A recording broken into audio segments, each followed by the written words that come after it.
Sicilian defense, open, dragon, old line, 11.bb3 ne5 12.h4 h5 13.bg5 rc5 14.kb1. Sudden a close game that was lost by a mistake. Black got the better of white in that game. Both players had an amazing opening. Black really punished white in the middle game. Sharp games are frequently the result of starting with the king's pawn since it dominates the center and frees up the bishop and queen on the light squares. The c-pawn in the Sicilian defense controls the d4 square. Nf3 moves the knight toward the center in anticipation of a pawn push on d4, where it will be ready to retake the piece if black captures on d4. When black eventually plays nf6, white is prevented from moving the piece to e5 by the opening of the light-squared bishop on d6. d4 offers to trade the d-pawn for the c-pawn, giving up a center pawn for more active pieces. Cx d4 gives black two central pawns versus one central pawn for white. Nx d4 recaptures the pawn and activates the knight in return for having one central pawn versus black's two central pawns. Nf6 develops the knight toward the center and attacks the undefended e4 pawn. Nc3 defends the e4 pawn and starts to develop on the queen side. G6 prepares to fianchetto the dark squared bishop on g7, where it will sit on the long diagonal. b3 supports the strong d4 knight in the center. bg7 puts the bishop on the long diagonal in a move called a fianchetto.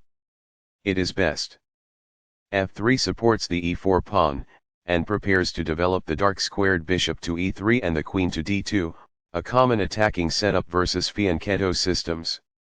Castling gets the king out of the center and activates the rook. qd2 develops the queen, defends the bishop on e3 and prepares to castle queenside. nc6 develops the knight, attacks the knight on d4 and controls the e5 square. bc4 develops the bishop to an active square, attacks the f7 pawn and allows white to castle kingside. bd7 develops the light-squared bishop and defends the knight on c6. Castling queenside gets the king out of the center and connects the rooks. rc8 develops the rook to the half-open c-file and supports the knight on c6. bb3 retreats the bishop, keeping it on an active diagonal where it attacks the f7 pawn and avoids any discovery attacks from the rook on c8. ne5 centralizes the knight, opens up the c-file for black's rook, and prepares nc4. h4 starts the kingside pawn storm, beginning white's attack. h5 blocks white's h-pawn, controls g4 and gains kingside space. Game's master. It is the final book action. There was only one good move in that position. It is a mistake. This is an equal trade.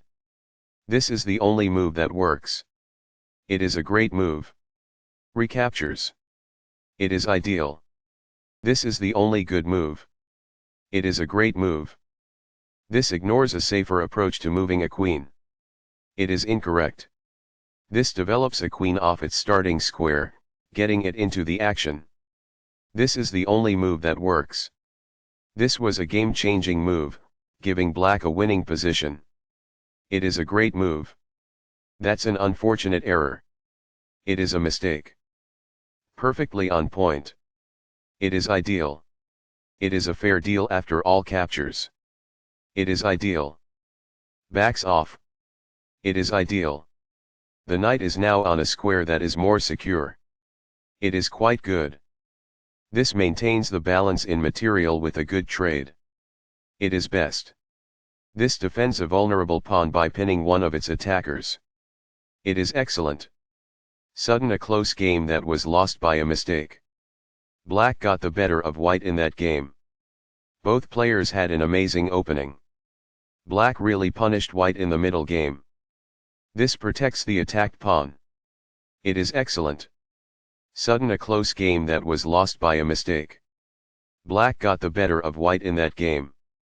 Both players had an amazing opening. Black really punished white in the middle game.